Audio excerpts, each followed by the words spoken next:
Pippin. Okay, well, first let me start. I'm going to divide what I want to say about it into those three sections. I want to start with the architectural value, which I think must be obvious on this particular building. It is distinctive. It is the last survivor of its size in the Midwest. There have been other barns of this kind in the Midwest. There are a few smaller ones still surviving, but this is the last one of any respectable size in the Midwest. So that makes it rare and important. And it is also very beautiful, as you said. It looks, you didn't even realize it was a barn straight away. No, other than it said it was a farmhouse. Right. Now, cultural value. This is when it has meaning in cultural terms. In this case, this is a testimony to a way of life. This was an important feature of a gentleman's farm, and it is a kind of gentleman's farm that was known in the inner bluegrass area of Kentucky. And they tended to be horse breeding farms, horse breeding, horse racing, and this was one. And the important thing about these is that they were a social statement of wealth. They actually generated less income than they cost to run.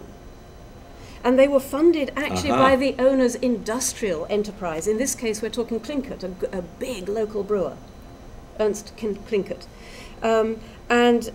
They were typically, they were breeding, and I'm sorry, I'm going to get my spectacles here.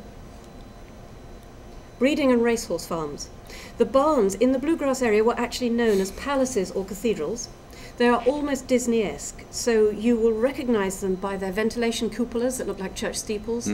Steep, tall dormer windows. Those are the windows that stick out of the roof with little roofs on top of them.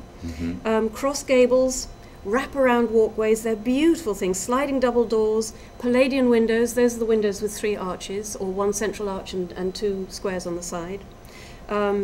They have decorative geometric exterior timbering. They're very beautiful to look at. They're all like a Disney castle. They're steeples, they're woodwork, they're detail, they're colonnades, very beautiful. And they're set in parkland, finely mown lawns, sweeping drives, fences and things. And all of that you're going to find at this barn. It's all there.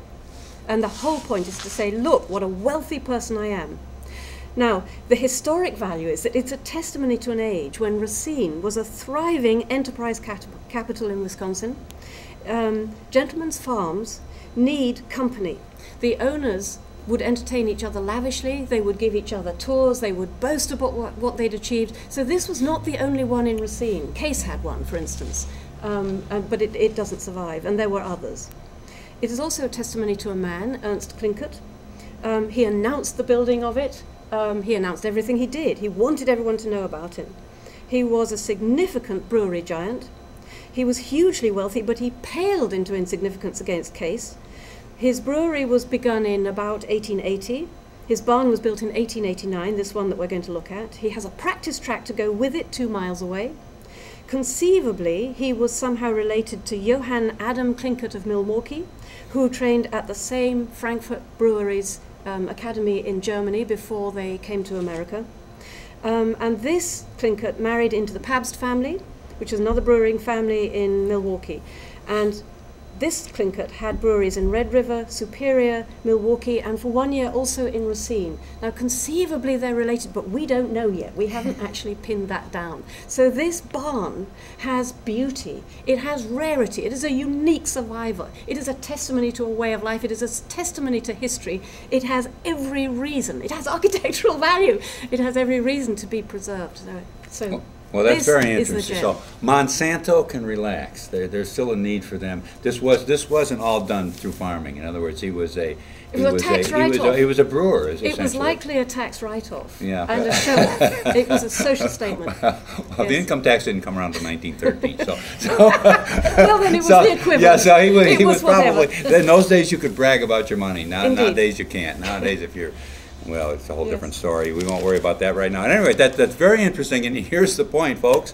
This is going to be on the tour. As a matter of fact, as I look at the booklet, which one is it? It's number 1. It's got top ranking there, top billing in the tour. And you're going to be able to go in there and actually walk around and see the sliding doors. We do have an exhibit as well at this particular location of brewery memorabilia. And that was donated very graciously by Jim Mercier from Racine, who is a collector, and he's put on an exhibit for all of our patrons of the tour for a nominal fee, again, of $15. The day of the tour for the ticket. I thought you were saying to see the exhibit. No, and that's part of the tour. You get to see the exhibit and all of these beautiful homes, and of course the church. So we do hope that you do partake. Now this is more than just a museum piece, though. Is my understanding is this being used now? Yes, this is a personal. The things on these tours, they're being lived in. Oh yeah, this is a personal home. Yes, and I think it's important to remember that none of them are museums. They are living history. Yeah. No, I understand that, but what I mean is that this is actually used. It's not just as set up as indeed. Something to go look at. And boy, isn't that beautiful? Like when you go to a museum, the things you look in a museum are not being used, but this is actually lived in. It is being used. Right today. It was a horse barn, of course, and it's not a horse barn anymore, but it is still a barn. It's still a farmer's barn. Yeah, it was used for sulky horses, actually. Yes, that's amazing. And how much? Okay, so at any rate, that's about our time for today. I really appreciate you ladies coming onto the show with us. Thank you, George. Appreciate it having us. Hope you all enjoyed learning a little bit more about Preservation Racine and some of the historical things that are around here in our great city. So we'll say good day for today, and we'll see you again the next show.